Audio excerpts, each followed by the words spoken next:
오늘의 주요 뉴스입니다. 문재인 정부 당시 청와대와 국토교통부가 부동산 가격 통계 조작을 최소 94회 했으며 소득과 고용 통계도 왜곡했다고 감사원이 밝혔습니다. 감사원은 장하성 전 청와대 정책실장과 김현미 전 국토부 장관 등 22명을 통계 수치 조작 의혹 검찰에 수사 요청했습니다. 철도노조 파업으로 시멘트 수송이 차질을 빚으면서 경기 의왕시 내륙 컨테이너 기지의 물량 수급이 절반 수준으로 떨어졌습니다. KTX 운행률도 평소의 60-70% 수준으로 낮아져 주말 열차표를 구하려는 시민들은 진땀을 흘렸습니다. 김정은 북한 국무위원장이 러시아 첨단 전투기 공장을 시찰하고 시험 비행을 참관했습니다. 러시아는 항공기를 포함한 여러 산업 부문에서 북한과의 협력 잠재력을 보고 있다고 밝혔습니다. 유학 중인 중국인 아들이 납치당했다는 신고를 받은 경찰이 6시간의 수색 끝에 실종자를 찾았습니다. 하지만 부모에게 용돈을 받으려고 벌인 자작극이었습니다. 단독 보도합니다. 지난 정부 시절 부동산 값이 오른 게 눈이 보이는데도 정부는 오히려 하락했다고. 취업률이 하락한 걸 직접 체감하고 있는데도 아니라고. 가계소득이 줄었는데도 정부는 늘었다고 발표해 이상한 통계라는 말이 많았는데 그 이유가 이것 때문이었던 걸까요? 감사원이 지난 정부 동안 주택 통계로만 최소 94회 통계 조작이 있었고 소득과 일자리와 관련해서도 교묘한 왜곡이 있었다고 밝혔습니다. 이렇게 조작된 통계가 부동산 정책과 소득 주도 성장, 그 정책의 실패를 감추는 데 쓰였다 얘기죠. 조작된 통계로 국민에게 거짓말을 했다는 건데 감사원이 장하성 등 이전 정부 모든 정책실장 4명을 포함해 관련자 22명을 수사 의뢰했습니다. 먼저 김태희 기자가 보도합니다. 통계 조작과 관련해 감사원이 들여다본 기간은 2017년 6월부터 2021년 11월까지입니다. 감사원은 조사 결과 청와대와 국토부가 최소 94번에 걸쳐 주택 통계를 조작했다고 밝혔습니다. 통계 작성 과정에서 부동산원으로부터 수치를 미리 받아 집값 상승률 수치가 높게 나오면 이를 낮추도록 압박했다는 겁니다. 이번에 공개된 구체적인 압박에는 2019년 7월 국토부가 부동산원 직원을 불러 제대로 협조하지 않으면 감정원의 조직과 예산은 날려버리겠다고 한 발언이 포함됐습니다. 2018년 1월 양천구 등의 집값 변동률을 보고받은 청와대가 시장을 똑바로 보고 있는 거냐, 수치가 잘못됐다며 국토부를 질책하기도 했습니다. 부동산원의 재검토 지시, 변동률 상승 사유 소명 요구, 현장 점검 요구 등의 방법으로 상승률을 낮추도록 압박하여 통계 수치를 조작하여 소득 분야와 고용 분야 통계에서도 조작 정황이 발견됐습니다.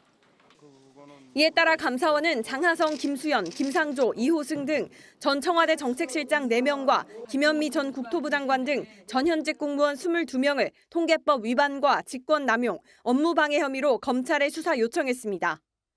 다만 문재인 전 대통령은 통계 조작에 관여하지 않은 것으로 판단했다고 감사원은 밝혔습니다. MBN 뉴스 김태희입니다.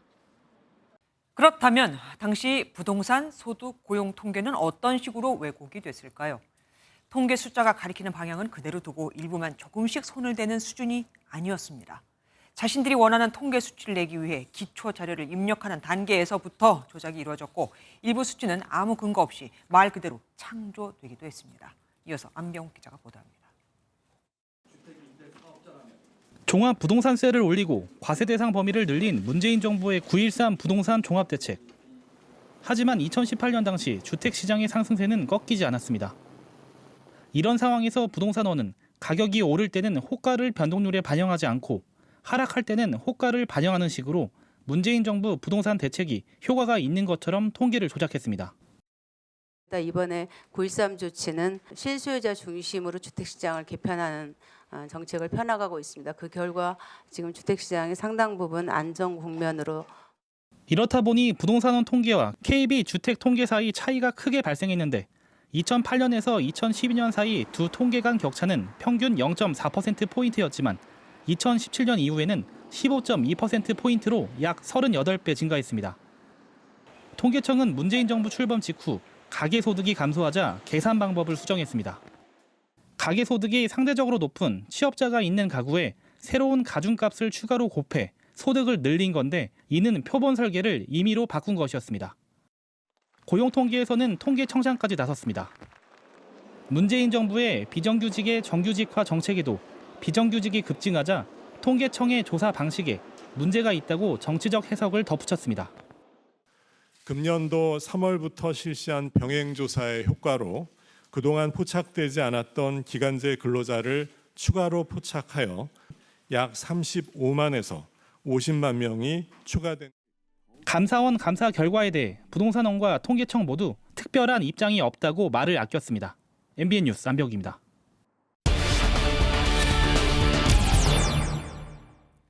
앞서 리포트 보셨지만 통계란 것이 워낙 이해하기가 쉽지 않은 분야죠. 감사원이 밝힌 조작 사례 신지우 기자와 함께 쉽게 따져보도록 하겠습니다. 신 기자, 앞에 잠깐 봤지만 거의 통계 조작이 안 들어간 데가 없다고 해도 과언이 아닙니다. 그렇지만 좀 어려워요. 쉬운 예를 좀 들어주실 수 있습니까? 네, 문정부가 부동산원을 압박한 정황은 여러 곳에서 드러나고 있는데 그중 한 개를 한번 살펴보겠습니다. 지금 보시는 건 부동산원이 지난 2019년 6월에 배포한 보도자료인데 네. 서울 매매 변동률은 32주 연속 하락세 지속이라고 적혀 있습니다. 네. 그런데 감사원은 이 발표를 조작으로 보고 있습니다. 네.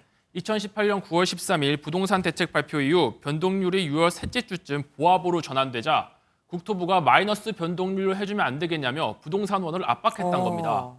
이에 부동산원은 서울 매매 책정치를 하향 조작하며 서울이 하락세로 전환되고 있다고 보도자료를 수정한 것으로 감사 결과 드러났습니다. 이건 이제 조작한 거고 은폐한 정황도 드러났다면서요. 네, 당시 청와대 공직기강 비서관실은 청와대와 국토부의 부동산 외납 행사에 대해 경찰 보고가 있음을 알고도 추가 조사를 하지 않은 것으로 확인이 됐습니다. 비정규직 규모 산출에 있어서도 조작 은폐 정황이 또 포착이 됐었는데요. 지난 2019년 고용 상황을 파악하는 병행조사란 기법이 새로 도입이 됐었습니다. 네. 조사 기법 변경으로 비정규직 규모가 급격히 늘어난 것에 대해 통계청은 병행조사 효과로 늘어난 비정규직 추정치가 최대 36만 명이라고 보고했습니다. 하지만 당시 청와대는 최대 50만 명까지 늘리라고 압박한 정황이 포착됐는데요. 감사원은 청와대가 비정규직이 늘어난 이유를 조사 기법 변경으로 미루려 한 것으로 보고 있습니다. 어쨌든 이 결과에 따르면 사실 통계라는 게 지금 상태가 어떻다라고 알려주는 건데 거짓말을 한 셈입니다. 이번 감사 결과에 대해서 당사자들의 반응은 어떻게 나온 게 있습니까? 네, 문재인 정부 출신 관료 중심으로 이어진 정책포럼 사이제는 보도자료를 냈는데요. 통계 조작이 아니라 감사원의 감사 조작이라고 반박했습니다. 부동산 통계를 추가로 더 받아보거나 급격한 수치 변동에 대해 관계기관 설명을 요청한 건 신속 대응을 위한 노력의 일환이란 겁니다. 반면 대통령실 관계자는 충격적인 국기문란 실체가 드러났다며 검찰 수사로 책임 소재가 밝혀질 것으로 생각한다는 입장을 전했습니다. 예, 수사 의뢰가 갔으니까 그 결과가 나오면 우리가 알 수 있겠죠. 지금까지 신지우 기자와 함께했습니다. 고맙습니다. 이틀째 철도 노조 파업이 이어지면서 이젠 사람만 문제가 아니게 됐습니다. 화물 열차도 멈춰 물류 거점인 내륙 컨테이너 기지에선 시멘트 운송이 80% 가까이 줄어버렸거든요. 시멘트 공급이 중단되면 당연히 건설업에도 영향을 미치게 됩니다. 특히 이번 달은 시멘트 업계의 연간 경영 성과를 가늠하는 극성수기입니다. 박기영 기자가 취재했습니다. 경기 의왕 내륙 컨테이너 기지에 있는 시멘트 집화장입니다. 한창 시멘트 출하가 진행될 시간이지만 4개 저장소 중 한 곳만 가동하고 있습니다. 철도 노조의 파업으로 시멘트 수송이 80% 가까이 떨어지면서 공급이 사실상 멈춘 겁니다. 이 열차는 시멘트를 운반하는 화차입니다. 이 화차 안은 현재 텅 비어 있는데요. 파업으로 운행이 멈추면서 새로운 시멘트를 공급받지 못하고 있습니다. 시멘트 업계는 물류의 약 20%를 철도 운송에 의존하고 있는데 9월부터 12월까지는 극성수기라 업계의 걱정은 이만저만이 아닙니다. 지금 철도 파업으로 인한 화차 공급이 제대로 이루어지지 않고 있기 때문에 또 금주에는 어떻게 이제 지나갈 수 있겠지만 성수기에 대비해서는 상당한 애로가 있을 것으로. 지난 2016년 74일간의 철도 파업 당시 시멘트 업계는 700억 원이 넘는 손실을 입어 사태가 재현될까 우려하고 있습니다. 시멘트 운송이 늦어지면 레미콘 타설에 차질을 빚는 만큼 건설업계도 잔뜩 긴장하고 있습니다. 시멘트가 늦어지면 레미콘이 늦어지고 레미콘이 늦어지면 골조가 늦어지고 이런 거라서 정부는 기관사 등 인력을 투입하는 등 비상수송 대책을 가동해 운송 차질에 따른 피해를 최소화하겠다고 밝혔습니다. MBN 뉴스 박규원입니다. 철도 노조 파업의 불똥이 버스 터미널로 튀었습니다. 열차표를 구하지 못한 시민들이 대거 버스 터미널로 이동하며 이번엔 버스표까지 매진이 돼버린 겁니다. 퇴근길 시민들의 불편도 이어지고 있습니다. 배준우 기자가 취재했습니다. 서울 고속버스 터미널입니다. 철도 파업으로 열차표를 구하지 못한 시민들이 몰리면서 터미널이 북적입니다. 주말을 앞두고 일찌감치 고향을 찾거나 여행을 가려는 사람들이 열차 대신 버스를 찾으면서 터미널이 붐볐습니다. 하지만 승객이 몰리면서 버스표도 대부분 매진돼 구하기가 어렵습니다. 취소표가 나올까 싶어 무인 발권기에 세로 고침을 연신 눌러보지만 좀처럼 자리가 나지 않습니다. KTX는 안 된다며요, 요새. 평소에 열차를 많이 타세요? 예. 오늘은 이제 열차가 파업 온다고 하니까. 그래서 이제 버스 타러 오신 거예요? 네. 철도 노조 파업 이틀째 KTX 운행률은 68.4%, 여객 열차는 59.8%로 첫날보다 10%포인트 가까이 떨어졌습니다. 여기에 주말 승객도 몰리면서 입석표도 간신히 구하는 등 불편이 컸습니다. 동대구까지 가야 되는데 40분을 지연이 돼서 제가 택시 타고 여기 왔는데도 KTX를 못 타고 이제 입석을 타고 가야 되거든요. 철도 노조가 다음 주 월요일 오전 9시까지 파업을 이어갈 예정이라 주말 열차 이용도 쉽지 않은 상황입니다. 철도 노조는 정부와 코레일의 대응에 따라 2차 파업을 결정할 계획인데 정부는 철도 노조의 파업이 정당성이 없다는 입장이어서 혼란은 계속될 전망입니다. MBN 뉴스 배준우입니다. 지난주 쌍방울 대북 송금 의혹 수사로 이재명 민주당 대표를 2차례 소환했던 수원지검이 이 사건을 서울중앙지검으로 보냈습니다. 서울중앙지검은 백현동 개발비리 의혹으로 이 대표를 수사하고 있는 곳입니다. 다음 주 월요일에 이 두 사건을 묶어서 이 대표에 대한 구속영장이 청구될 가능성이 커 보입니다. 심가영 기자가 보도합니다. 이재명 더불어민주당 대표의 쌍방울 대북 송금 의혹을 수사해온 수원지검이 사건을 서울중앙지검으로 보냈습니다. 이송된 자료에는 지난 9일과 12일 2차례 소환 조사를 통해 확보한 이 대표의 피의자 신문조서와 관련 증거 자료 등이 포함됐습니다. 수백 번 압수수색하고 수백 명을 조사했지만 증거라고는 단 한 개도 찾지 못했습니다. 중앙지검 관계자는 현재 넘겨받은 사건을 검토 중인 단계라고 설명했습니다. 검찰은 검토를 마치는 대로 조만간 두 사건을 함께 묶어 이 대표에 대한 구속영장 청구 여부를 결정할 방침입니다. 중앙지검은 이 대표에 대해 백현동 개발 비리 의혹의 피의자로 소환 조사 후 배임액 산정 등 혐의 다지기에 주력해왔습니다. 여기에 수원지검 사건이 병합되면 이 대표의 혐의는 배임에 더해 제3자 뇌물죄가 추가될 걸로 보입니다. 검찰이 두 번째 구속영장 청구를 두고 막판 고심을 이어가는 가운데 청구 시기로는 오는 18일이 유력하게 검토되고 있습니다. MBN 뉴스 심가현입니다. 국회 소식인데 정치가 아닌 사건 사고 소식을 전하게 됐습니다. 어제 이어서 오늘 또 국회에서 흉기 소동이 벌어졌습니다. 이재명 민주당 대표 지지자라고 주장하는 남성이 혈서를 쓰겠다며 자해 소동을 벌인 건데 잇따른 흉기 난동에 국회 경비 보안에도 비상이 걸렸습니다. 윤현지 기자가 보도합니다. 국회 직원들이 한 남성의 팔을 붙잡고 손에 든 흉기를 빼앗습니다. 남성의 발밑엔 정부를 비난하는 문구가 적힌 종이가 놓여 있습니다. 팔 위험해요. 놓으세요.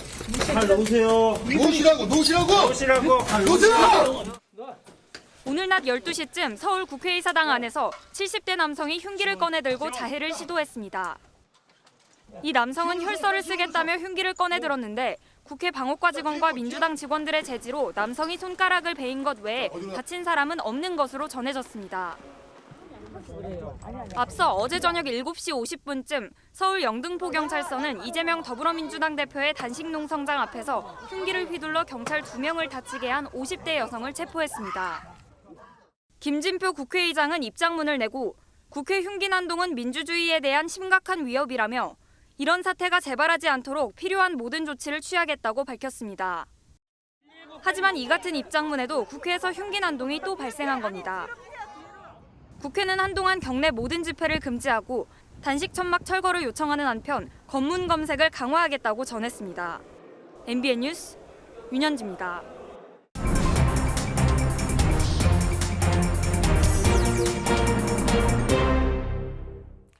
정치 톡톡 시간입니다. 오늘은 정치부 안병수 기자와 함께합니다.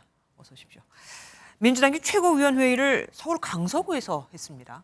예, 다음 달 11일 치러지는 서울 강서구청장 보궐선거 때문입니다. 네네. 전략공천한 진교훈 후보 사무실에서 회의가 열렸는데요. 기초단체장 선거지만 민주당이 두는 의미가 상당해 보입니다. 네. 아시다시피 국민의힘 소속 김태우 전 구청장이 대법원 확정 판결을 받으면서 치러진 선거인데 사면을 받아서 다시 구청장에 도전하고 있죠. 네. 이재명 대표는 입장문을 통해 내년 총선의 전초전이라고 규정했고 회의에서도 날선 발언이 이어졌습니다. 법치와 민주주의를 조롱하고 국민을 무시하는 제왕적 통치가 되살아나고 있습니다. 강서 구민과 국민을 무시하는 몰염치한 정치입니다. 그러면은 국민의힘에서는 강서구청장 후보로 누가 나가냐 이게 또 관건 아니겠습니까? 이거는 언제 정해지죠? 예, 국민의힘은 오늘부터 이틀간 여론조사 방식의 경선을 하고 있습니다.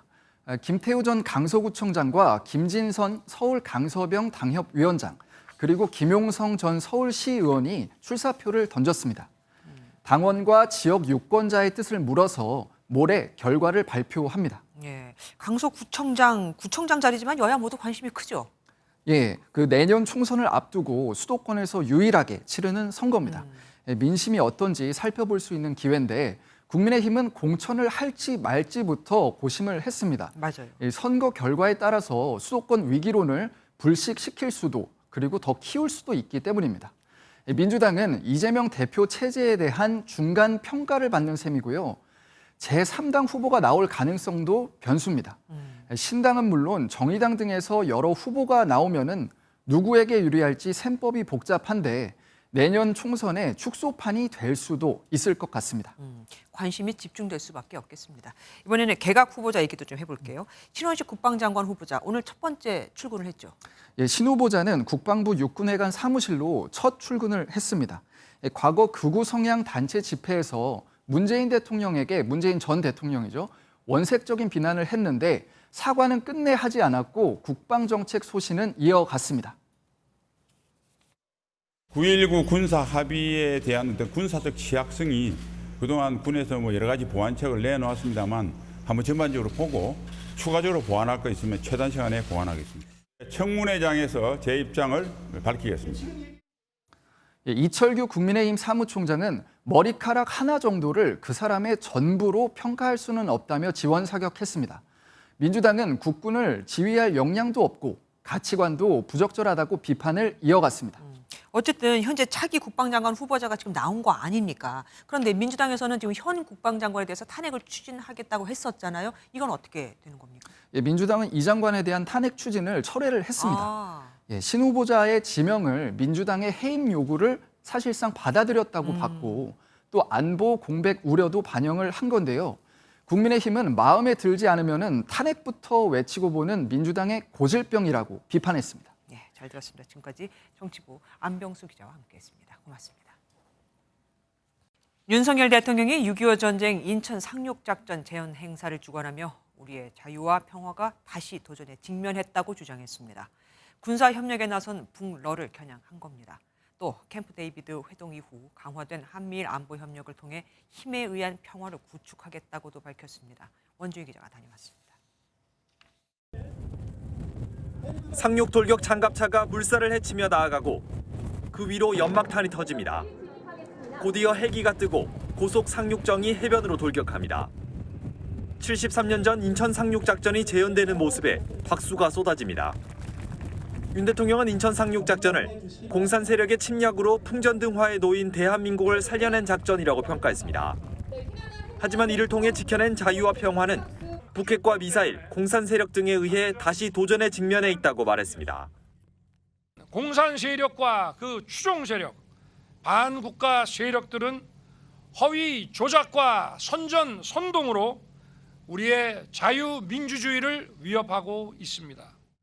윤 대통령은 굳건한 한미연합방위 태세를 기반으로 한미일 안보 협력을 강화함으로써 힘에 의한 평화를 구축하겠다고 강조했습니다.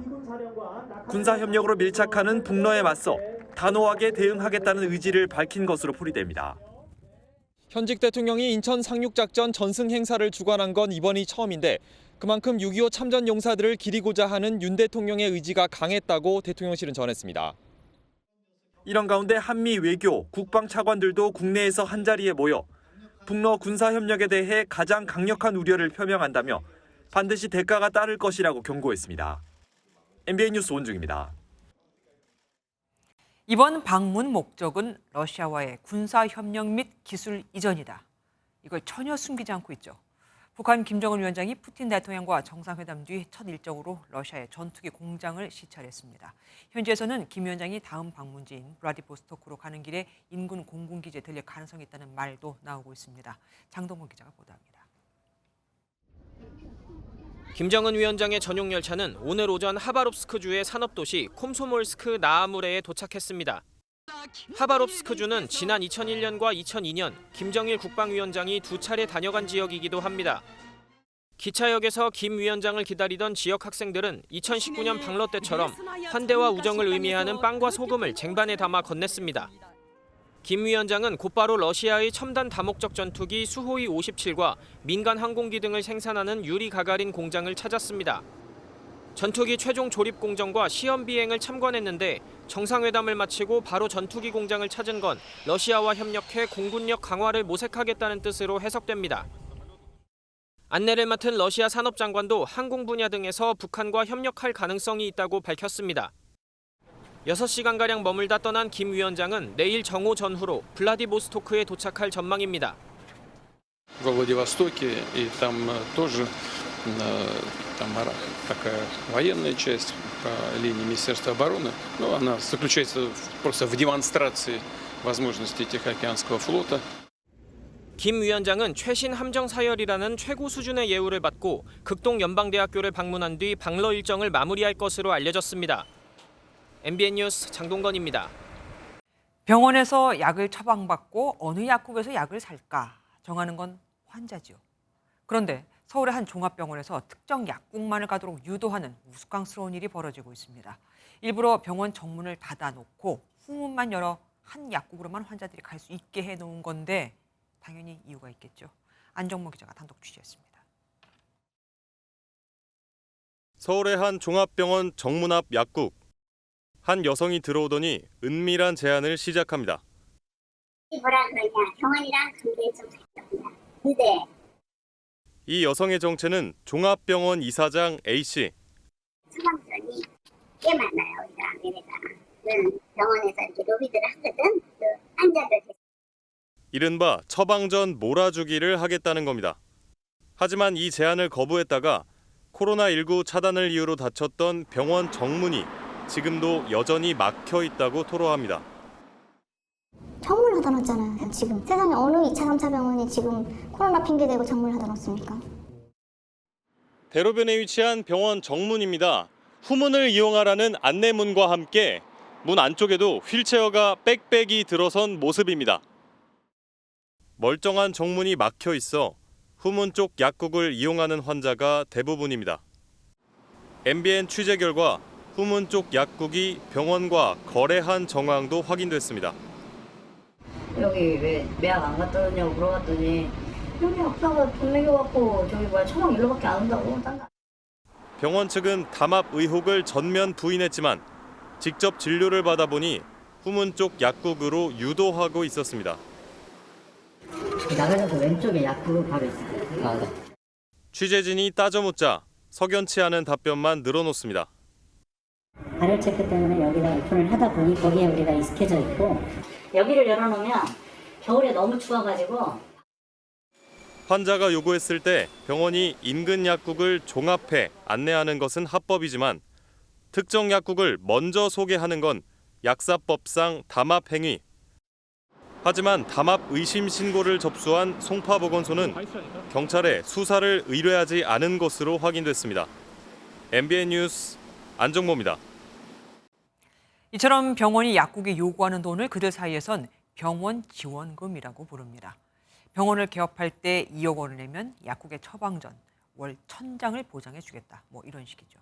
이런 요구 탓에 개업을 포기하는 경우도 부지기수입니다. 백길종 기자가 보도합니다. 인천의 한 신규 약국 매물입니다. 4개 병원이 들어설 곳이라며 독점 약국이라고 강조합니다.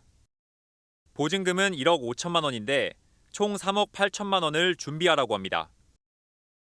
월세 550하고 그다음에 1억 5천이고 나머지는 2억 3천이라는 게 이제 지원이 병원 전체 지원한 거예요. 처방전을 몰아줄 테니 병원 인테리어 비용을 부담하란 겁니다. 약국은 일반 의약품을 판매하는 이른바 매약도 하지만 주된 수입은 처방약 조제료에서 나오는 만큼 약사들은 병원 눈치를 볼 수밖에 없다고 토로합니다. 30대 약사 A씨는 지원금 2억 원을 요구받고 개업을 포기했습니다. 그냥 2억도 큰 돈인데 현금으로 2억이라는 말은 대출을 받기도 애매합니다. 현금 2억을 검은 돈 달라는 겁니다. 지원금을 내지 않으면 사실상 처방약을 조제할 길이 없습니다. 같은 성분의 항생제여도 다른 회사 거로 내면서 이제 처방전에 대체 조제 불가 이런 식으로 써놓으면은 그거를 어겨서면서 이제 대체해드리겠다고 말씀드리기가. 처방전 알선을 매개로 한 담합은 약사법 위반 행위지만 실제 처벌 사례는 극히 드뭅니다. 담합이 주로 개업 단계에서 이뤄지는데 현행법상 처벌 대상은 약국이나 병원을 개설한 자라는 설명입니다. 보건소에 이미 허가가 났거나 신고가 된 업소를 관리하는 건데 여기는 약국이 개설이 되기 전의 상황인 거잖아요. 처벌 대상에 개업을 준비하는 자를 명시하는 개정안이 2년 전 발의됐지만 국회 문턱을 넘지 못하고 있습니다. 실제 병원 지원금이 오가는 건 병원과 약국 개설 전인 경우가 대부분입니다.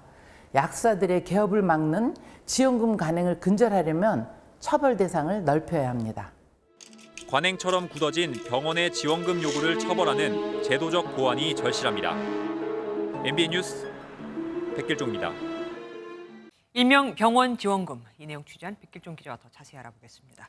백 기자, 그러니까 병원 지원금이라고 하지만 말이 지원금이지 사실은 뒷돈이라는 거 아닙니까? 네, 그렇습니다. 예, 그러면은 이 먼저 정문을 막아놨던 병원 얘기부터 좀 해보겠습니다. 딱 봐도 그냥 봐도 의심스러운데 이게 왜 신고가 안 들어갔을까요? 네, 먼저 이런 의료 관련 신고를 접수하고 행정처분을 내리는 건 일선 보건소입니다. 보건소가 신고를 접수하면 직접 가보고 이상하다 싶으면 경찰에 수사를 의뢰하는 건데요. 행정기관에선 이상한 점을 감지하기가 어렵다는 입장입니다. 뭐 통장이나 이런 걸 다 봐야 되잖아요. 그런 거를 볼 수 있는 권한이 없잖아요. 보건소에서는. 지금 국회에 보면은 약사법 개정안이 지금 계류돼 있지 않습니까? 그러면 이게 통과되면 병원하고 약국과의 담합을 좀 더 우리가 규제할 수 있을까요? 네, 저희가 지원금 1억 원을 요구받았던 약사분을 인터뷰했었는데요. 지원금을 일정 기간 나눠서 주겠다고 했더니 병원 측에선 개원을 하고서 돈을 받으면 거래된 내역이 문제가 될 수 있다고 답했다고 합니다. 그러면 개원 전에 돈을 받아야 한다 이거네요. 네, 그렇습니다. 현행법이 처벌 대상을 병원, 약국을 개설하는 자로 규정해 개업 이전에는 처벌이 어려운 점을 노린 겁니다. 따라서 법 개정안대로 개설을 준비하는 자도 처벌받게 된다면 담합 처벌이 더 쉬워질 것으로 보입니다. 그런데 병원이 목돈만 요구하는 건 또 아닐 거 아니에요? 네, 인천의 한 약국 매물을 보시면요. 억대 지원금 요구는 없습니다. 대신 처방전이 늘어날 때마다 월세가 180만 원에서 580만 원까지 늘어나는 걸 보실 수 있습니다. 그러니까 조제료를 월세로 받는 겁니다. 이런 식의 관행도 당연히 문제가 있는 거 아닙니까? 네, 흔히 자격 없는 자가 병원을 운영하면 사무장 병원이라고 해서 처벌하잖아요. 네. 이 경우엔 건물주가 약사의 수익을 가져가는 거라 사무장 약국 형태에 해당합니다. 그러니까 약사법과는 또 다른 문제인 겁니다. 네, 약사법 위반이기도 하지만 보험 사기에 해당됩니다. 조제료라는 게 국민건강보험공단에 보험금을 수령하는 건데요. 그렇죠. 약사 아닌 사람이 보험금을 부당 수령하는 꼴인 겁니다. 사무장 병원의 경우에는 영업 정지에 자격 정지까지 변경되어 중하게 다스려지거든요. 사무장 약국의 경우에는 아직 처벌 케이스가 많지 않고요. 국민의 보험금을 부당 수령한다는 점에서 보다 엄격한 처벌이 필요하리라고 봅니다. 일종의 면허 대여가 공공연하게 이루어지는 건데 관심이 필요한 대목입니다. 우리가 보통 약사, 의사 그러면 참 많이 배운 사람으로 보지 않습니까? 여러 부류의 사람이 존재하는군요. 지금까지 백길종 기자와 함께했습니다. 고맙습니다. 이번 주말 요란스러운 가을비가 예보됐습니다. 지역에 따라서 강수 편차가 클 거라는데 시간당 최고 40mm가 넘는 강한 비가 쏟아지는 곳도 있을 거라고 하네요. 이번 비가 그치고 나면 늦 여름과는 작별할 수 있을 듯합니다. 최돈희 기자가 보도합니다. 비구름이 하늘을 잔뜩 덮은 가운데 비는 하루 종일 내렸다 그쳤다를 반복했습니다. 비가 내리면서 한낮에도 기온은 23도 안팎에 머물렀습니다. 우산도 갖고 왔는데 막상 오후에 되니까 비가 안 오고 딱 이렇게 나들이하게 좋은 날씨인 것 같아요. 내일부터는 날씨가 급변합니다. 북쪽의 찬 공기가 확장하는 가운데 한반도 주변에 저기압 2개, 남쪽에 덥고 습한 공기가 동시에 영향을 미치며 강한 비가 내리겠습니다. 비는 낮부터 전국으로 확대되겠습니다. 예상 강수량은 30에서 80mm입니다. 특히 비구름대가 집중되는 중부 내륙과 강원 영동, 전라 해안엔 120mm가 넘는 많은 비가 내리겠고 곳에 따라 시간당 최고 40mm의 강한 비가 예상됩니다. 다만 저기압의 발달과 이동 경로에 따라 강수 집중 지역과 예상 강수량의 변동 가능성이 크겠습니다. 저기압의 영향으로 전국 대부분 지역에 비가 내릴 것으로 예상되는데요. 비가 내렸다 그쳤다를 반복하는 지역도 많을 것으로 예상되고 있습니다. 이번 주말을 기점으로 날씨는 본격적인 가을로 들어설 것으로 보입니다. 기상청은 다음 주 초 한 차례 비가 더 내린 뒤 아침 기온이 20도 아래로 내려가며 평년 기온을 보이겠다고 전망했습니다. MBN 뉴스 최동입니다. 우리 농수산물 소비를 늘리기 위해 농수산물 선물은 30만 원까지 가능하도록 일명 김영란법을 완화했죠. 30만 원어치 우리 것을 소비하라는 뜻일 텐데 웬걸요. 백화점에 가보면 이게 30만 원짜리 맞나 싶은 게 너무 많습니다. 마치 억지로 30만 원을 만들려고 한 것처럼 말이죠. 게다가 이 선물 세트는 수입산도 많이 섞여 있었습니다. 김도영 기자가 취재했습니다. 명절 때 공직자가 받을 수 있는 선물 한도는 30만 원입니다. 정해진 기간 농수산물 등 일부 품목에만 적용됩니다. 위축된 우리 농수산업계에 활력을 불어넣자는 취지입니다. 백화점에서도 완화된 법에 맞춰 고가의 프리미엄 선물 세트를 내놓고 있습니다. 그런데 살펴보니 수입산이 섞여 있습니다. 태국산 망고와 사과가 섞인 과일 세트는 30만 원에 육박합니다. 이거 태국산인데 왜 이렇게 비싸요? 국산도 아니고. 여기 들어오는 거는 최고의 상품으로 당도 다 측정해서 들어오기 때문에 일반 그냥 이렇게 시장에서 파는 망고랑은 정말 달라요. 국내산 배도 가격이 20만 원에 달합니다. 같은 시각 국회 소통관 앞에서 열린 농협 직판 매장입니다. 국내산 배 9알은 4만 3천 원, 백화점 선물 세트 가격의 4분의 1 수준입니다. 샤인머스켓과 배, 사과가 골고루 담겼지만 가격은 역시 백화점 선물 세트보다 한참 미칩니다. 단순 비교하긴 어렵지만 소비자들은 그래도 이해할 수 없단 반응입니다. 사실 파는 곳의 차이만 있고 품질 차이는 그렇게 많지 않을 텐데 가격 차이가 그렇게 많이 나는 이유를 잘 모르겠어요. 백화점 업계는 엄선된 농장에서 고른 최상급 프리미엄 상품이라며 수입산 과일도 항공 직송으로 가져오다 보니 유통 비용이 포함된 것이라고 설명했습니다. 하지만 우리 농수산물 판매를 촉진하려던 당초 취지와는 멀어진 건 아닌지, 또 과도한 선물 가격으로 위화감을 조성하는 건 아닌지 우려의 목소리도 함께 나오고 있습니다. MBN 뉴스 김도영입니다. 암 환자라고 무조건 항암 치료를 다 해야 하는 건 아닙니다. 유방암 환자의 경우 재발 위험이 낮으면 항암 치료를 생략할 수도 있는데 그 여부를 진단 키트로 판별하죠. 그런데 국내에서 아직 임상시험도 끝나지 않았는데 수출 허가만 받아 헝가리로 진출. 국내 54개 병원과 제휴를 맺은 뒤 환자들의 검체를 받아 우회 검진을 해주는 업체가 있습니다. 남들은 비용 들여가면서 임상시험을 하는데 이 사람들은 돈을 받아가면서 우리 국민들을 대상으로 임상시험을 하고 있는 셈입니다. 최희지 기자가 단독 보도합니다. 3년 전 유방암 판정을 받아 수술한 남모 씨는 이후 6번의 항암 치료를 받았습니다. 토하기도 막 계속 토하는데 싸기를 그냥 싸는데 설사가 나는데 그냥 새까맣게 뭐 먹을 수도 없어. 나는 이거 항암 맞으면 안 되는 사람이구나. 이처럼 고통스러운 항암 치료는 재발 위험이 낮다고 판단하면 생략할 수 있는데 위험도는 진단 키트를 통해 판별합니다. 국내 54개 병원과 제휴한 이 진단 키트는 국내 회사의 제품입니다. 문제는 해당 제품이 단순한 증빙만 제출하는 수출용 허가만 받았고 임상시험은 아직 끝나지 않았다는 겁니다. 국내 허가는 없지만 해외에서 인증된 유전자 검사 기관을 통해서 진행 중에 있어요. 이 때문에 국내 환자의 진단키트를 헝가리에 있는 검사소로 보내 판별하고 결과를 알려주고 있습니다. 이 같은 우회 검진에 대해 국내에는 제재할 규정은 없습니다. 식약처 허가도 안 받았고 그냥 외국에 갖다 놨고 해서 괜찮아진다고 볼 수는 없는 것 같고요. 유효성이 검증되지 않은 검사를 받고 항암 치료 방향을 결정하게 되면 그 피해는 유방암 환자들이 보게 되는 것이지요.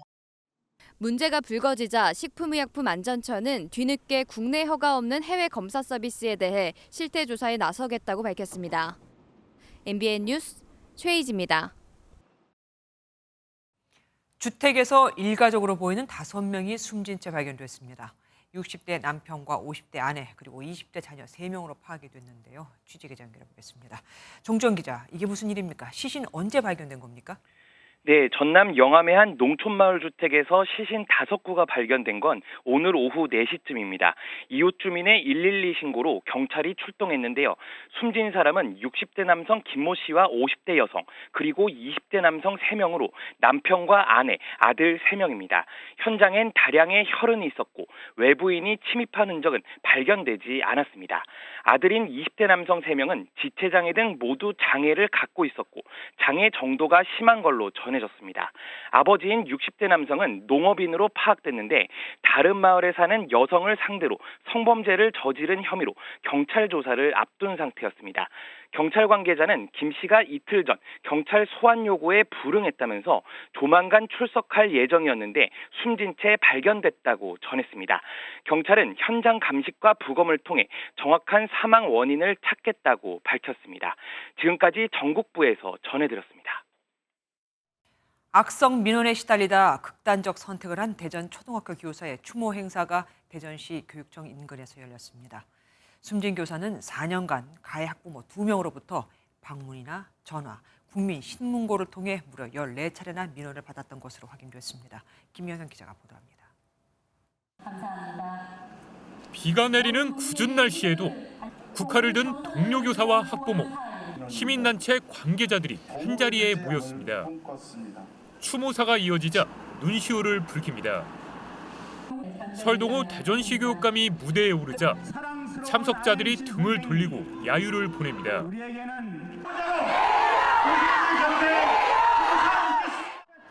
한 스님은 설 교육감에게 책임을 묻기도 합니다. 이 지경까지 왔으니까 누구를 희생하려고. 악성 민원에 시달리다 극단적인 선택을 한 초등학교 교사의 추모제가 열렸습니다. 숨진 교사는 4년간 특정 학부모들로부터 14차례에 걸쳐 민원을 받았던 것으로 드러났습니다. 2019년부터 2022년까지 가해 학부모 2명은 교사를 상대로 대전시 교육청에 7번이나 민원을 제기했습니다. 여기에 학교 방문이나 전화, 국민 신문고까지 이용해 7차례 더 민원을 넣기도 했습니다. 교사의 지도 방식이나 이런 권위를 전혀 인정하지 않고 본인 자녀에게만 맞춰달라는 어떤 압박이라든지 그런 행동으로 볼 수 있다고 봅니다. 이들은 악성 민원 말고도 2019년 교사가 학폭위 처분 대상이 될 수 없는데도 신고를 강행했습니다.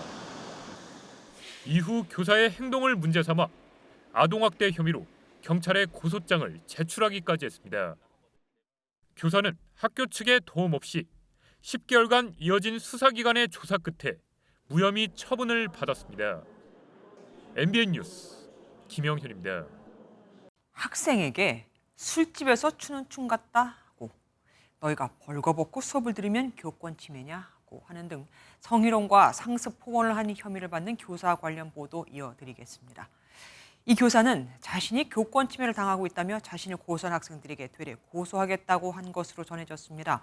그렇게 해서 이긴 경험 많다면서요. 실제로 과거에 학생을 고소하기도 했었습니다. 김태현 기자가 알아봤습니다. 취재진이 만난 피해 학생들은 성희롱과 상습 폭언을 한 혐의를 받는 40대 교사에게 문제를 제기하면 고소 협박을 받았다고 진술했습니다. 내가 허위사실 유포로 고소할 거다라고 이전 학교에서도 이런 경우 많았으니까 그때보다 다 이겼다. 고소라는 말을 처음 선생님한테 듣다 보니까 어리둥절했던 분위기였죠. 실제 지난해 이 교사가 경기 가평의 한 중학교에 근무할 때 한 학생을 통신비밀보호법 위반으로 고소한 사실이 확인됐습니다. 녹취록을 문제 삼은 것으로 추정되는데 교사가 당시 근무한 학교에서도 증언이 나왔습니다. 학생들과의 관계성이나 학부모의 관계성에 있어서 고소를 주로 한다고 남발한다고 교사가. 또 다른 부산의 한 고등학교도 마찬가지였습니다. 학생과 같은 교사 간에 약간 트러블이 있었다, 서로 간에 어떤 고소 고발 같은 것이 있었다라는 어떤 그런 이야기는 전해들었습니다. 경찰도 고소 남발 사실을 들여다보는 등 혐의를 무겁게 보고 구속영장을 2차례나 신청했지만 검찰이 반려해 수사기관이 정서적 학대에 지나치게 관대한 것 아니냐는 지적이 나옵니다. 지나가는 말로 큰 의미 있게 한 거 아닌데 이렇게 받아들이기도 하죠. 아이들 증언이 있고 그러면 충분히 정서적 학대라고 보여지거든요. 경찰은 이례적으로 3번째 구속영장 신청을 검토하고 있습니다. MBN 뉴스 김태형입니다. 20대 중국인 유학생이 현지에 있는 부모에게 납치됐다고 전화를 걸어 우리 경찰이 6시간 동안 수색해 찾아냈습니다. 그런데 용돈 마련을 위한 거짓말이었습니다. 그럼 부모가 돈을 더 보내줄까 싶었던 거죠. 노하린 기자가 단독 보도합니다. 골목으로 형사 차량 한 대가 들어오고 차량에서 내린 형사들이 어디론가 향합니다. 약 20분 뒤 반팔티에 가방을 맨 남성이 형사들과 함께 차량에 올라탑니다. 바로 납치 의심 신고를 받았던 중국인 유학생 20대 남성 A씨입니다. 경찰은 약 6시간 동안 수색을 벌인 끝에 이 모텔에서 남성을 발견했습니다. 중국 사람이고 남자 한 명은 온 사람이 있다고 사진을 하나 보이더라고요. 우리하고 똑같으니까 여기 구조가 똑같으니까 이제 와서 데리고 갔어요. 지인의 아들이 납치된 건지 부모가 걱정하고 있다는 신고가 112에 접수된 건 어제 오후 3시 20분쯤. 영상통화 속 A씨는 속옷만 입은 채 손발이 묶여있던 것으로 전해졌는데 경찰은 A씨의 거주지에서도 A씨를 발견하지 못했습니다.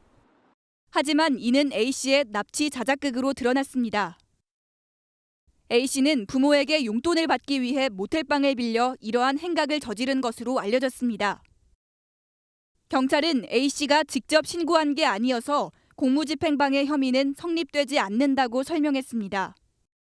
서울 성동경찰서는 A씨에 대해 안전조치를 취한 뒤 보호자에게 인계했습니다.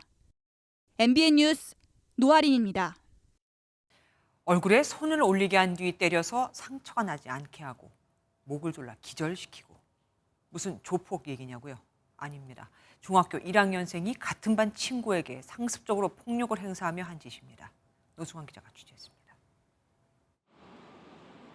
지난 11일 점심시간에 급식실에 갔던 1학년 남학생은 같은 반 친구의 얼굴을 때렸습니다. 그런데 방법이 교묘했습니다. 흔적이 안 남도록 피해 학생에게 양손을 뺨에 대게 하고 그 위로 주먹을 날린 겁니다. 피해 학생 가족은 숙제를 대신 시켰는데 제대로 하지 않았다거나 그냥 기분이 나쁘다는 이유로 이런 폭행을 저질렀다며 지난 4월부터 여러 차례 있었다고 주장했습니다. 이거는 사태가 심각하다. 저번에도 맞은 적 있다. 반성문도 대신 써주고 쓰라 그러면 써야 되고 이보다 더한 일도 있었던 것으로 전해졌습니다. 최근 한 달 사이 가해 학생이 교실에서 3차례나 피해 학생의 목을 졸라 기절시켰다는 겁니다. 학교는 이런 상황을 며칠 전에야 파악했습니다. 일단 가해 학생을 일주일간 등교정지시킨 학교 측은 추석 연휴까지 등교정지를 연장하기로 한 상태입니다. 문제는 그 다음입니다. 등교정지가 끝나면 가해 학생과 피해 학생은 추가 조치가 없는 한 다시 같은 반에서 지내야 하기 때문입니다. 인천시 교육청은 이르면 다음 달 학교폭력대책심의위원회를 소집해 전학 등 분리조치를 심의하고 그 전이라도 피해 학생 보호 조치를 최대한 강구하겠다고 밝혔습니다. MBN 뉴스 노승환입니다. 이동관 방송통신위원장이 통신사 대표들을 만나 가계 통신비 인하를 주문했습니다. 또 통신사가 얻는 막대한 이익을 산업 전반에 공정하게 나눌 것도 요청했습니다. 이 통신비 인하는 윤석열 대통령도 공약을 했던 부분이죠. 차민아 기자입니다. 이동관 방송통신위원장이 SK텔레콤과 KT, LG U+ 등 이동통신 3사 대표를 만났습니다. 취임 후 처음 사업자 간담회로 통신사를 꼽은 이유에 대해 이렇게 설명했습니다. 콘텐츠 소비뿐만 아니라 금융 상거래 메신저 등 국민의 일상과 사회 경제 시스템을 기능케 하는 사실 우리 사회의 핵심 인프라입니다. 이 위원장은 먼저 통신사가 운영하는 IPTV가 콘텐츠 사용료를 형평성에 맞게 배분해 공정한 상생 환경을 조성해야 한다고 당부했습니다. 통신 3사 대표도 여기에 동의하면서 필요시 방통위가 중재 역할을 해달라고 요청했습니다. 실제로 지난해 지상파 계열을 제외하고 종편 등 161개의 PP 사업자가 받은 프로그램 사용료가 8,600억 원인데 지상파 3사가 받은 사용료만 4천억 원에 달합니다. IPTV의 사용료 지급 비율 자체도 비슷한 서비스를 제공하는 케이블 TV의 절반도 안 됩니다. 종편과 그다음에 중소 PP들이 낮은 수익률 때문에 그렇습니다. 질 좋은 컨텐츠를 제작하기 어려운 상황에 직면할 수 있다. 지금 종합적으로 참여하고 있는 참여자들의 형평성 문제를 같이 봐야 되기 때문에 꼭 검토해서. 이 위원장은 또 이통 3사가 과점 형태로 운영되면서 이권 카르텔이란 지적도 있다며 고가 요금제 위주에서 벗어나 가계 통신비를 인하해야 한다고 주문했습니다. MBN 뉴스 차민아입니다. 외계인은 존재하는데 세계의 경찰이라는 미국은 이를 감추고 있다는 비난과 음모론에 이어 멕시코 청문회에서 비인간 추정 유해라는 게 공개되면서 외계인 논란은 더 뜨거워졌죠. 미 항공우주국이 1년 동안 연구한 결과를 내놨습니다. UFO나 외계인이 있다고 볼 결정적인 증거가 없다고요. 근데 이걸 바꿔 말하면 결정적이지 않은 증거들은 또 있다는 말도 되죠. 고정수 기자입니다. 미확인 이상현상 UAP 가운데 흔히 UFO라 부르는 것들은 때로는 공 모양으로 어떨 때는 항공기 같은 모습으로 포착됐습니다. 며칠 전 멕시코에선 한 언론인이 비인간 추정 유해라며 미라를 공개했는데 신빙성을 두고 많은 논란이 일었습니다. 미국 정부가 UAP를 감추고 있다는 의심도 미 의회에서 청문회까지 열렸지만 해소되지 않았습니다. 이에 미 항공우주국 나사는 전문가 16명을 모아 독립연구팀을 만들었고 1년 만에 UAP 관련 보고서를 냈습니다. Based on our current findings and methodology, that we find no evidence to suggest that UAP are extraterrestrial in origin. 사례들은 흥미롭고 설득력이 있지만 확실한 결론을 내리는데 필요한 정보는 아니었던 겁니다. 나사는 그러나 완전히 가능성을 닫지는 않고 국가안보 차원에서 연구하는 미 국방부와 별도로 독립적인 데이터 구축에 나설 계획입니다. The conversation about UAP from sensationalism to science.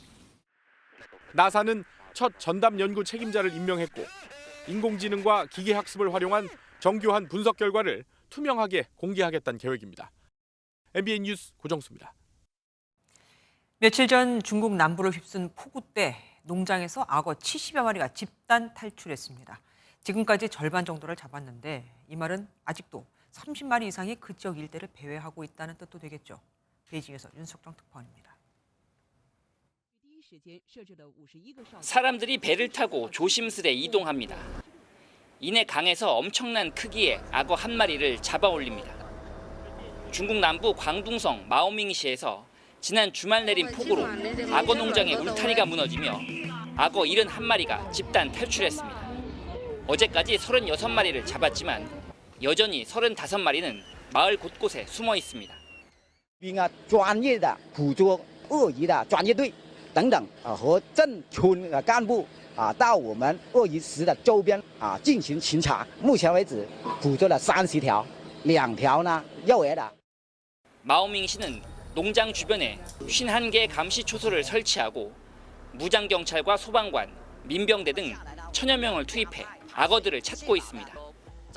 또 농장에 남은 악어의 추가 탈출을 막기 위해 울타리의 틈을 철조망으로 임시 봉쇄했습니다. 目前，养殖场的围墙决口已通过铁丝网进行围蔽，防止场内鳄鱼再次游出。此外，当地相关部门组织了 당국은 주민들에게 물가 근처로 가거나 물에 발을 들여놓지 말라고 신신당부했습니다. 다행히 현재까지 악어 탈출로 인한 인명 피해는 보고되지 않고 있습니다. 베이징에서 MBN 뉴스 윤석정입니다. 미국 조지아주 덜러스 한인타운에 있는 찜질방 주차장에서 한인 여성의 시신이 발견됐습니다. 조지아주 귀넷 카운티 경찰은 현지 시간 14일 한국계인 이모 씨 등 20대 5명과 15세 소년을 체포했다고 밝혔는데 이들은 피해 여성을 몇 주간 지하실에 감금하고 살해한 뒤 자동차 트렁크에 은닉한 혐의를 받고 있습니다. 피해자들은 모두 특정 종교단체 소속으로 전해졌습니다.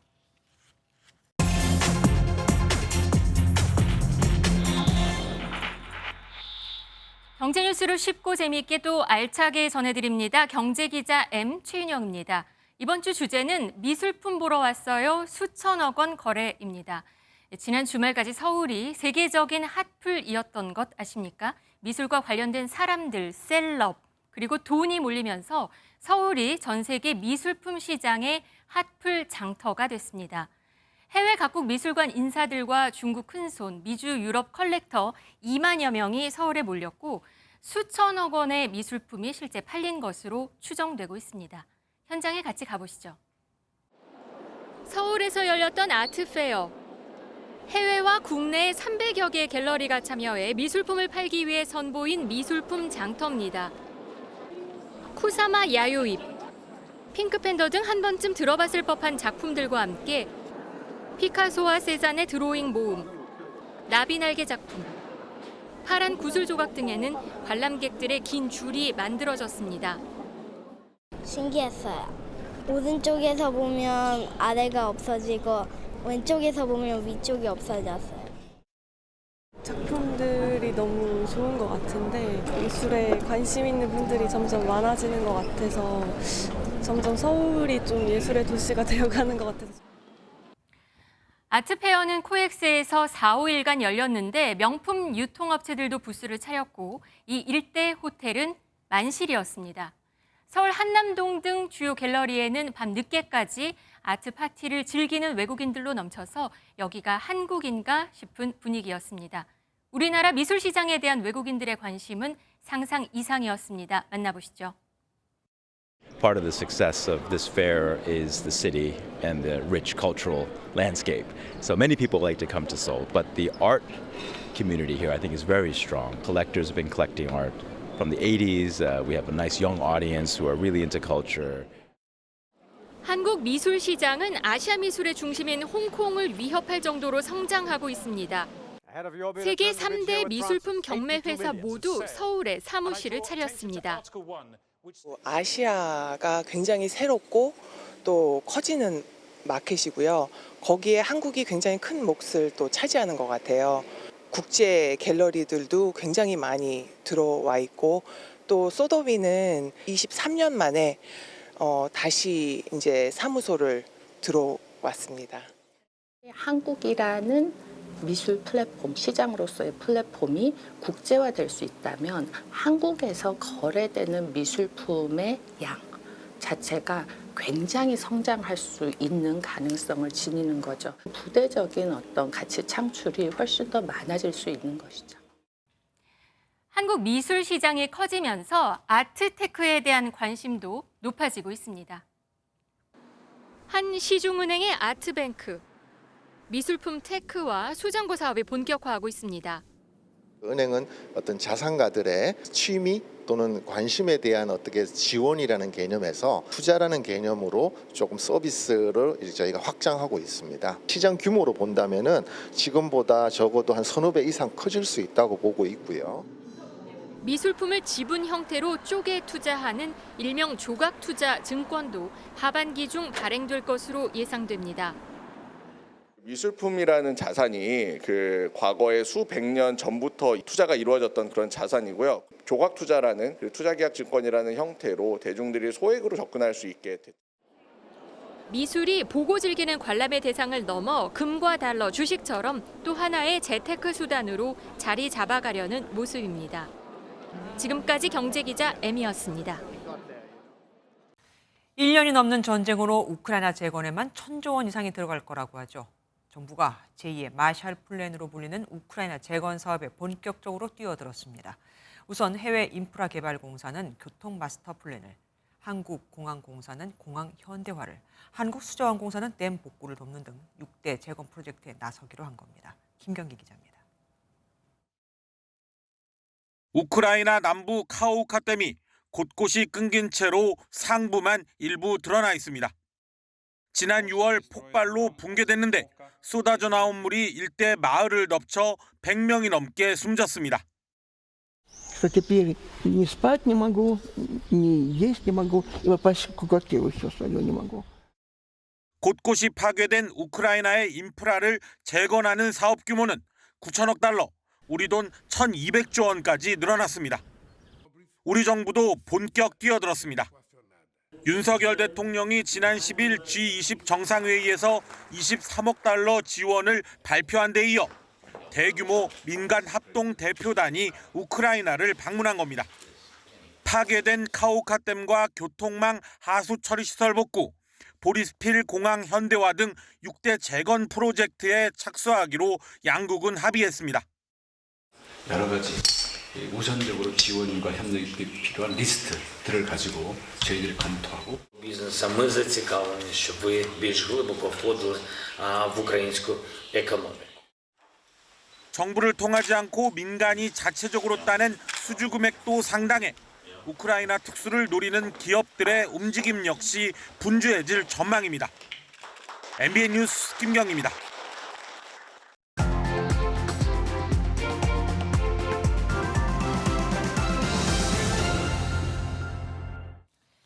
누군가가 꽁꽁 숨겨둔 내 물건을 훔쳐갔는데 훔쳐간 사람이 아닌 내가 벌을 받습니다.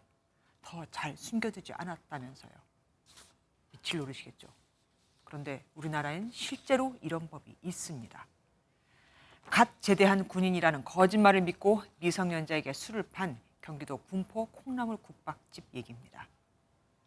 가게 주인은 얼마나 억울했던지 너희의 거짓말 덕에 5명의 가장이 생계를 잃었다는 현수막까지 내걸었죠. 이뿐만이 아닙니다. 위조 신분증을 제시한 미성년자에게 술을 판매했다가 영업정지를 당한 가게 주인은 신분증 확인을 안 한 것도 아니고 억울함에 서울 서초구청을 상대로 영업정지 처분 취소 소송을 제기했지만 패소했고 자주 오던 성인 손님들과 동석해 미성년자임을 인지 못한 채 당연히 성인인 줄 알고 술을 판 가게 주인도 얼마 전 꼼짝없이 영업정지를 당했습니다. 식당 등에서 청소년에게 주류를 제공하면 1차 적발 시 영업정지 60일, 2차 적발 시 영업정지 180일, 3차 적발 시 영업허가 취소를 당하는 동시에 청소년 보호법상 2년 이하 징역 또는 2천만 원 이하의 벌금형을 받게 되거든요. 그런데 여기에 일부러 나이를 속인 청소년에 대한 처벌은 단 한 줄도 없습니다. 이러다 보니 술을 마실 때는 위조 신분증으로 어른인 척 속이고 계산을 할 때는 이거 가짜였어요 라고 말하는 청소년이 느는 겁니다. 어차피 신고하면 가게 주인만 손해를 보거든요. 실제로 영업정지의 78%가 청소년이 위조 신분증을 사용한 뒤 고의로 신고한 경우였죠.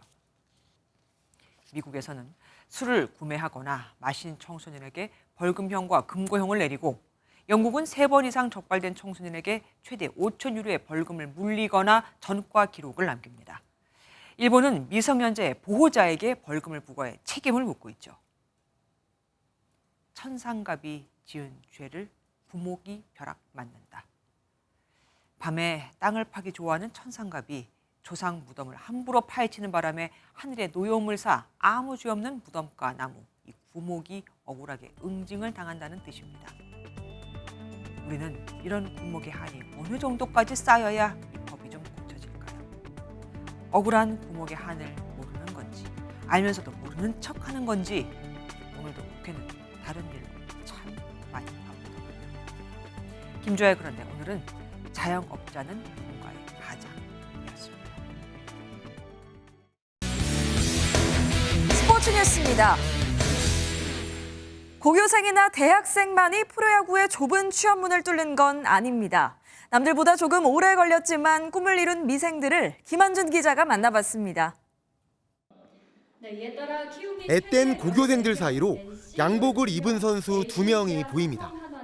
독립야구단 소속으로 프로야구에 도전한 황영묵과 진우영입니다. 떨리는 기다림도 잠시. 두 선수는 약속이라도 한 듯 4라운드에서 나란히 이름이 호명됐습니다. 지명 순간엔 담담한 표정을 유지했지만 속마음은 아니었습니다. 고등학교 졸업하고 6년 걸렸거든요. 눈만 감으면 지명했습니다 하는 그 말이 계속 맴돌아가지고 잠을 좀 잘 못 잤는데 드래프트 오기까지 정말 많은 시간이 걸렸고 지나갔던 힘든 날들이 너무 지금 주마등처럼 스쳐가고. 황영묵은 컨택과 수비 능력을 갖춘 내야수라는 점이, 진우영은 150km에 이르는 빠른 공이 높은 평가를 받았습니다. 팀 동료들 최수현 선수, 이루수 김윤범 선수라고 진짜 감사해야 될 사람이 정말 많은데 일단 이 자리를 빌어서 모든 분들께 감사드립니다. 특히 진우영은 LG와의 인연을 소개하기도 했습니다. 저희 부모님 두 분 다 LG 다니시고 또 회사 생활 하셨는데 또 저까지 LG 가가지고 이거는 운명이 아닌가 싶습니다. 프로 입성의 꿈을 이룬 미생들. 이들의 진짜 야구 인생은 이제부터 시작입니다. MBN 뉴스 김한준입니다. 항저우 아시안게임 축구대표팀의 에이스 이강인이 오는 20일에 합류하기로 최종 결정됐습니다. 이에 따라 이강인은 오는 24일 바레인과의 조별리그 3차전부터 출전할 전망입니다. 대표팀은 내일 오전 결전지 중국으로 떠납니다. 전국에 오락가락 비가 이어지고 있습니다. 이 비는 내일 오전까지 소강 상태에 드는 곳이 많겠고 오후부터 다시 본격적으로 쏟아지겠는데요. 특히 남해안과 지리산 부근으로는 시간당 50mm 안팎씩 매우 강하게 쏟아질 수 있겠습니다. 모레까지 예상 강수량을 보시면 전남 해안을 따라서 150mm 이상의 매우 많은 비가 쏟아지겠습니다. 강원 지역과 충남, 전북과 경남 해안을 따라서 120mm 이상, 서울에도 30에서 80mm의 비가 내리겠습니다. 내일 전국 하늘 잔뜩 흐리겠고요. 동해안으로는 높은 너울을 주의하셔야겠습니다. 내일 중부지방 낮 기온은 서울과 강릉이 25도, 대전이 27도, 남부지방은 광주가 28도, 부산 29도 등으로 오늘보다 많게는 5도가량 높겠습니다. 다음 주 중반부터는 날이 부쩍 선선해지겠습니다. 날씨였습니다. 안녕하세요. 김주하입니다. 공정하고 신속한 MBN 뉴스, 유튜브를 통해서도 만나보실 수 있습니다. 특히 더 많은 뉴스와 라이브를 보고 싶으시다면 오른쪽을 눌러서 구독하시면 됩니다. 어렵지 않죠? 빠르고 정확한 뉴스로 계속 찾아뵙겠습니다. MBN 뉴스를 시청해주신 여러분 고맙습니다.